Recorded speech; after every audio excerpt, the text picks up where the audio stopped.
हुआ, आप लोग के ठीक करने से ठीक नहीं होगा। नहीं, वही तो कह रहे हैं कि आप लग जाओ फिर वही से कह रहा पप्पू हूं, प्रोजेक्ट कितना भी में। मेहनत कर लीजिएगा, ठीक नहीं होगा। नहीं, हम और क्या हर बोल रहे घड़ी हैं, आप बदल सुन नहीं जाता रहे है हो। एल्गोरिदम आपको आपका। आप कभी अरे राहुल आप गांधी काहे के गरम पक्ष में क्यों हो रहे बोलो, हो? ये बीजेपी का थोड़ी ना है गरम होना, आप शांति से। जानता, लेकिन आज के डेट में अगर देश में फ्री एंड फेयर चुनाव हो जाए तो थोड़ा मैं विवादास्पद हो रहा हूं, लेकिन आज बीजेपी 70-75 पे सिमट जाएगी।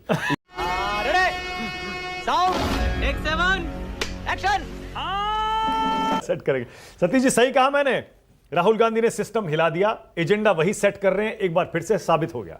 देखिए आनंद विजय हंस रहे हैं इस बात पे। हाँ बोलिए। पार्टी बदल लिया साला। मानक जी, आज आपने पंडितों का डिमोशन कर दिया, जो आप जिसको पॉलिटिकल पंडित हम लोग को कहते हैं, आप डिमोशन कर दिया। आज आपने पंडित शब्द का इस्तेमाल नहीं किया। एक दूसरी बात, प्रधानमंत्री मोदी जी तो हमको लग रहा है कि लगातार राहुल गांधी का प्रमोशन करते जा रहे हैं और आप हम लोग का डिमोशन कर रहे हैं, नंबर एक।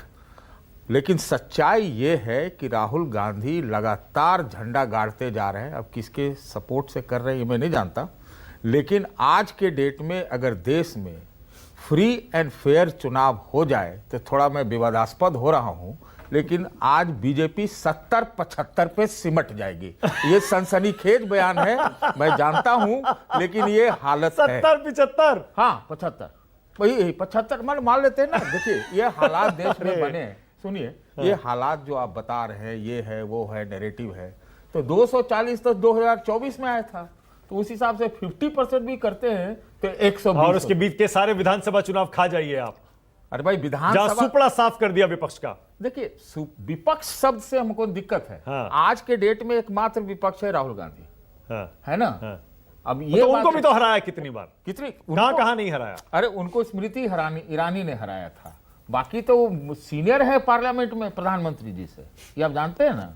ही is senior to prime minister in parliament. और सीटों में तो एक इस सज्जन को क्या तकलीफ है भाई? तिहाई है। अरे भाई, कहाँ वो 40, 42, 55, 34 का गिनती कर रहे थे, सीधे 100 पे पहुंच गए। 99 तो लोग कहते हैं ये बीजेपी वाले, है एक्चुअली वो 100 है। अच्छा ठीक है, चलिए आप कह रहे हैं 70-75 बीजेपी को आएगा। एक बात बताइए जो मैं अभी मेंशन भी कर रहा था, सतीश जी, सोशल मीडिया में, परसेप्शन में, नैरेटिव में आप जीत भी जाएं, आप व्यूज ले लीजिए, एंगेजमेंट ले लीजिए, वायरल हो जाइए सब जगह, टीवी पर छाए रहिए, क्या वाकई यही जीत मानी जाएगी? क्या देखिए, इससे जीत हो जाएगी? नहीं होगी।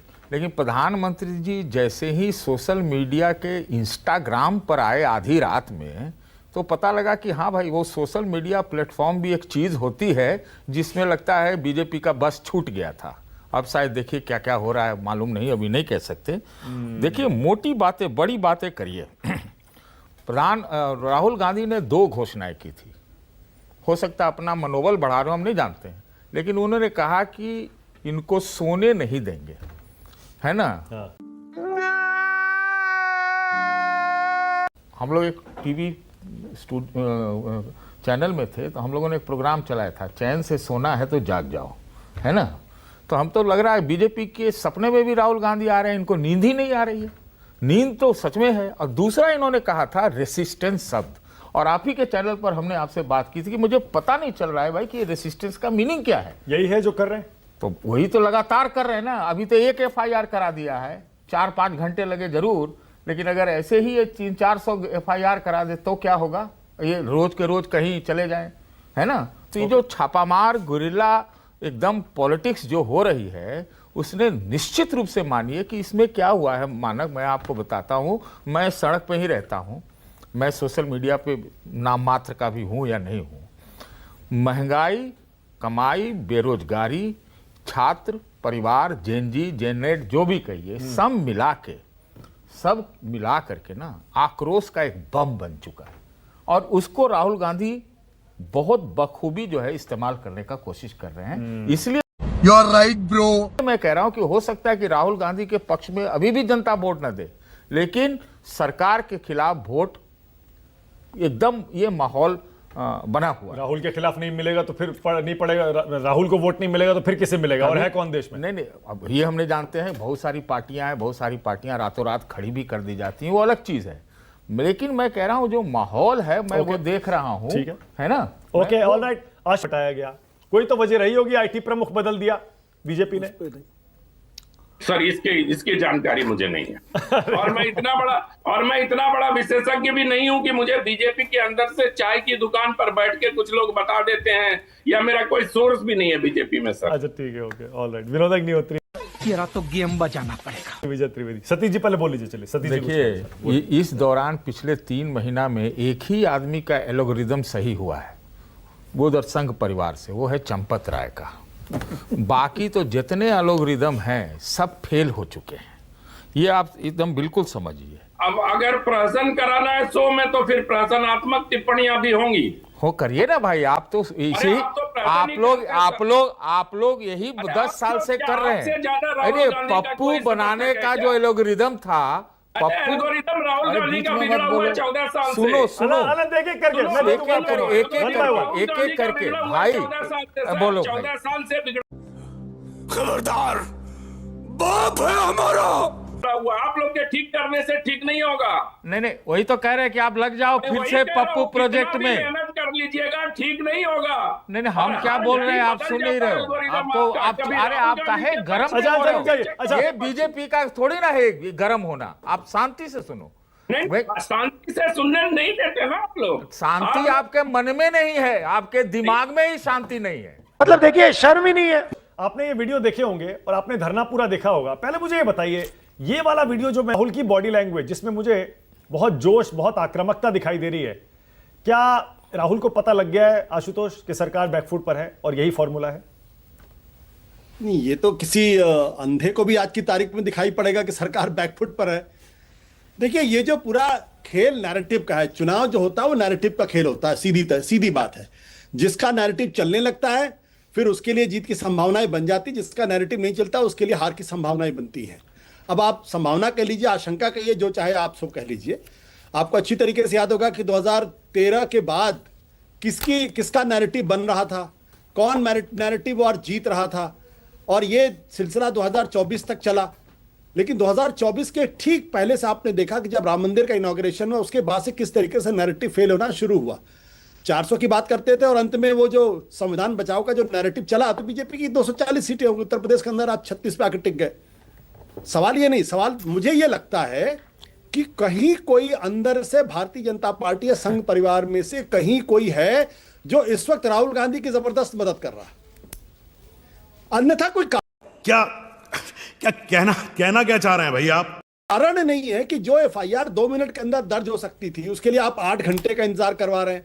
राहुल गांधी को वो वीडियो खिंचवाने की पूरी इजाजत दे रहे हैं, बाहर निकल के धरना प्रदर्शन करने की पूरी इजाजत उनको मिल रही है। भाई, जो काम आप 8 घंटे के बाद अगर आपने किया वो 8 मिनट के अंदर कर देते। तो ये जो रविशंकर प्रसाद जी कह रहे हैं तो ड्रामा कर रहे हैं, तो इसका मतलब ड्रामा का निर्देशक कोई और है क्या? वो भारतीय जनता पार्टी के अंदर कोई ड्रामा का निर्देशक है क्या, या संघ परिवार के अंदर कौन है? जानबूझकर आपने राहुल गांधी को इतनी फुटेज दे रहा, जानबूझकर राहुल का नैरेटिव बनने दे रहे। इससे मैसेज क्या गया? एग्जैक्टली मैसेज ये गया, यही तो बीजेपी की स्ट्रेटजी लगती है आशुतोष, कि राहुल गांधी को खबरों में रखो, देश का सबसे बड़ा युवा नेता बनाए रखो। बीजेपी को सूट करता है, बीजेपी को ऐसा लगता है मोदी वर्सेस राहुल, देश में लड़ाई रहने दो, और उस लड़ाई में कौन जीतता है अभी तक सबको पता है। मत भूलो कि भक्ति और पागलपन में अधिक अंतर नहीं होता। सांसारिक दृष्टि से देखो तो भक्त पागल ही जैसा दिखाई देता है। ये कहानी पुरानी पड़ चुकी है, अब नई कहानी शुरू हो गई है। वो जो अमिताभ, एक जमाना था ना राजेश खन्ना की खूब फिल्में हिट हुई, बैक टू बैक, लोगों ने कहा इससे बड़ा सुपरस्टार तो पैदा ही नहीं हुआ। उसके बाद राजेश खन्ना का क्या हुआ? अमिताभ बच्चन की खूब फिल्में के बाद एक फ्लॉप हुई, और उसके बाद फिर उनका क्या हुआ सबको मालूम। एक फिल्म, एक कथानक एक समय तक चलता है, उसके बाद नहीं चलता। अगर ये कथानक चलता होता तो अपने शिक्षा मंत्री का इस्तीफा नहीं लेना पड़ता। अगर ये कथानक चलता होता तो देश के गृह मंत्री और देश के प्रधानमंत्री को 22 दिन तक संसद से मुंह छुपाने की जरूरत नहीं पड़ती। अगर ये कथानक चलता होता तो 8 घंटे बैठा के आप एफआईआर नहीं दर्ज करवाते। आप बोले बैठे रहो 6 महीने तक, हम भी तुम्हारी पेशेंस देख लेते हैं। हकीकत क्या है?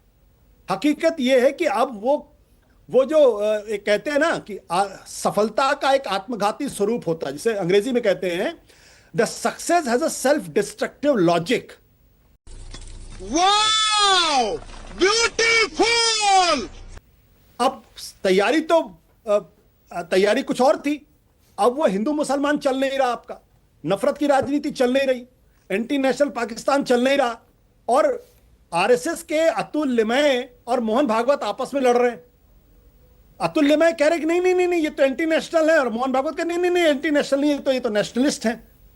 तो जब आरएसएस के नंबर 3 और नंबर 1 के बीच में खुले प्लेटफॉर्म पे अगर झगड़ा होने लगे तो समझ लीजिए बवाल क्या है। जब चंपत राय और नृपेंद्र मिश्र एक दूसरे से भिड़ने लगे तो समझ लीजिए क्या है। जब स्वपन दास गुप्ता और दिलीप घोष जादवपुर यूनिवर्सिटी पर एक दूसरे से भिड़ने लगे तो समझ लीजिए क्या है। तो मैं ये फिर दोहरा देता हूं, क्या भारतीय जनता पार्टी के अंदर से कोई है जो नरेंद्र मोदी और अमित शाह को कमजोर करना चाहता है क्या? अच्छा ठीक है, ये राहुल ये तो लेने के देने पड़ गए।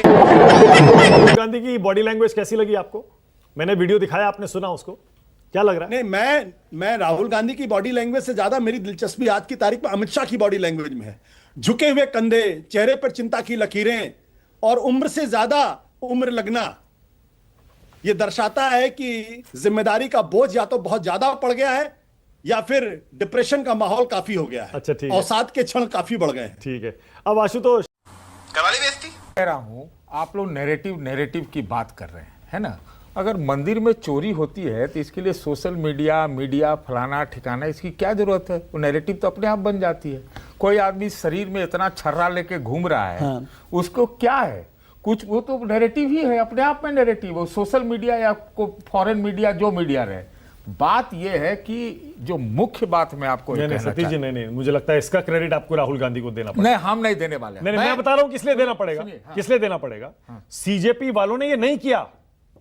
पैलेट गन की इंजरीज वाले लोगों को लेकर राहुल गांधी ही बार बार देश के सामने आए, मीडिया के सामने आए, जबकि वो उनके आंदोलन में शामिल थे। कोई ना कोई तो सारे आए, कोई ना कोई आता है। सबको लेकर आए। सब कुछ घटनाएं सामने होती हैं, तथ्य सामने होते हैं, तो फिर वो अपने आप नैरेटिव बन जाता है। नंबर 1। नंबर 2, जो मेन बात मैं कहना चाह रहा हूं, इतनी देर क्यों लगी एफआईआर में, या इतना दिन क्यों लगा एफआईआर में? भाई, सरकार में कोई न कोई बहुत दिमागी बैठा हुआ है, और बाकी दिमागी डैश नक्सली बोल रहे हैं, नहीं, डैश का खोज वो लोग कर रहे हैं। आप बोल रहे हैं ना टीम, कभी क्रिकेट की आप भाषा में कर रहे हैं, वो हमको लग रहा है कि सरकार में कोई जैवलिन फेंक रहा है, समझ रहे हैं, कोई जैवलिन फेंक रहा है, कोई चेस खेल रहा है, कोई क्रिकेट खेल रहा है, कोई कुछ कर रहा है। ये वाली समस्या इनके खिलाफ जो नैरेटिव है उसको और ऊंचा बढ़ा दे रहा है। ओके, अनंत विजय, आप क्रोनोलॉजी समझ लीजिए।